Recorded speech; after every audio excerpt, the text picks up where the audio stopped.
Hey everybody, Theorizer More, or Avatar fanfic idea. Behold, something I've been thinking about since about having moon and ocean spirit around. Behold, yin yang koi fish, the animal for waterbending, and they were created when Tui Yue, that's what they call her now because she's fused with Tui. It's a nickname for some. Law retired. They became one with nature, gave up their powers, and their mortal forms transformed into the new species of waterbending fish. And the moon and ocean are self-sustaining. This came with the theoretical possibility that the dragons, and the sky bison, and the badger moles were all once the mortal forms of bending spirits that gave up that then retired or became one with nature. As we know, spirits don't truly die, neither do human spirits. And death is very different in this world. Well, these fish populated extremely fast, native to both the northern and southern tribes, but still are around all the waters in the globe. They can be in fresh water and salt water, and they can be outside of water for long periods of time. And they're capable of squirting water out of their mouths very hard, like what the Unagi can do.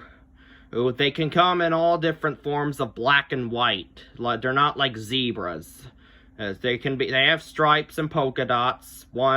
Males and females will look identical to one another, but there can be color or pattern differences, and along with different sizes. They can be big, medium, and small, like dogs can be. And multiple kinds of breeds of them, like the dragons, and since sky bison and badger moles have different breeds. They were created because the spirit warriors believed that as long as Yue Tui and Law, as long as they existed, waterbending would be extreme. The world and waterbending would be extremely vulnerable. As we know, if Tui Yue was removed, an eternal lunar eclipse would happen, and if the mortal form was killed, the moon would turn to black forever. No more light from it. I want to believe that I'm added science here that when Tui was first destroyed, the moon didn't disappear. It was more like it no longer produced any more light, which made waterbending gone. And I've added that if Law is removed or is killed, then they would all the waters of the world, snow, ice, it won't disappear. It would more like be out of control and very difficult to bend. And ice would melt faster or freeze faster, like tidal wave. The sea levels would be lower than normal or be higher than normal. Nature of water will be completely out of balance.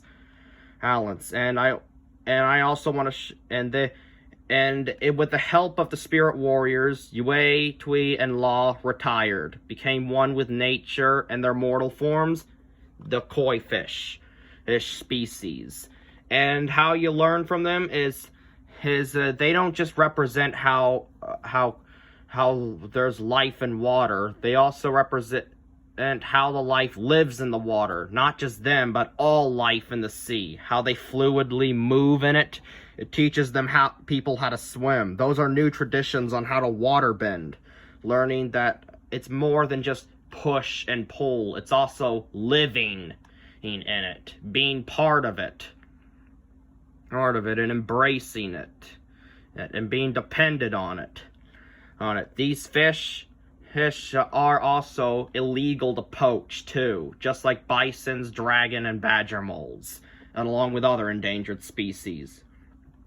They can be used for training, like pulling ships sometimes. They can be used as pets. They're great pets. They're very intelligent, apparently. You can have multiple as pets. You can sometimes ride them. That's only if they are big enough. If there is a limit to how much they can be, but still, they can be big enough to ride sometimes in the water. And they move together in groups of fish. Like, when they work together, they create massive waves to travel. Well, they travel all over the place in the world, and well, it's a whole new era, of course. Plus, waterbending traditions have been changed a bit from push and pull to push and pull, and learning all the life in the bottom of the waters, like scuba gear and stuff. And well, that's it. Behold, Yue, Tui, and Law retired. The moon and ocean self-sustaining. Waterbending no longer vulnerable to being neutralized. And waterbending finally has its own animal. And waterbending is now no longer just dependent on the moon. It's also dependent on all the water in the world. Just like I've said that firebending's not just dependent on the sun, but also all other heat. Heat from the core of the planet to your own body heat and other heat emitting things. Anyway, that's it. Do you guys like this idea for my fanfic? Let me know in the comments down below. The Theorizer out.